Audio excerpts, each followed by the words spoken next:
இட்லி மாவு அரைக்க இந்த மாதிரி உளுந்து வடை செய்கிறதுக்குலாம் வந்து நான் கருப்புளுந்து தான் யூஸ் பண்ணுவேன். கருப்புளுந்து வந்து எங்கள் தோட்டத்திலே வந்து விளைஞ்சது. இது 1 டம்ளர் எடுத்துட்டு நல்லா கழுவிட்டு ஒரு 4 மணி நேரம் ஊற வச்சுட்டு ஒரு 5, 6 டைம் வந்து கழுவுனாவே போதும். அந்த கருப்பு தோல்லாம் வந்துரும். அதுக்கப்புறம் கிரைண்டரில் அரைச்சிக்கலாம். இல்லை அப்படின்னா மிக்ஸிலேயும் அரைச்சிக்கலாம். கிரைண்டரில் அரைச்சா மாவு வந்து கொஞ்சம் நிறையா வரும்.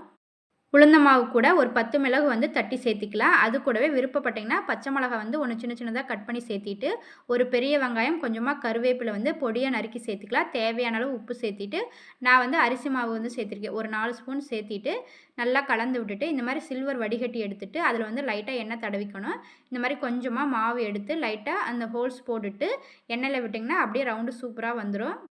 ரவுண்ட் ஷேப் வந்து கரெக்டாக வரும்னு சொல்ல முடியாது. கையில் வந்து தட்டி போடுறதுக்கு பதிலாக இந்த மாதிரி சில்வர் வடிகட்டியில் போடும்போது கொஞ்சம் ஈஸியாக இருக்குது. ஒரு டைம் மட்டும் வடிகட்டியில் எண்ணெய் தடவினா போதும். கையில் வந்து உருட்டி கரெக்டாக போட முடியாது அப்படின்னா இந்த மாதிரி சில்வர் வடிகட்டியில் யூஸ் பண்ணி போட்டிங்கன்னா ஈஸியாக இருக்கும். சில்வர் வடிகட்டி தான் யூஸ் பண்ணணும். பிளாஸ்டிக் வடிகட்டி யூஸ் பண்ணிடாதீங்க.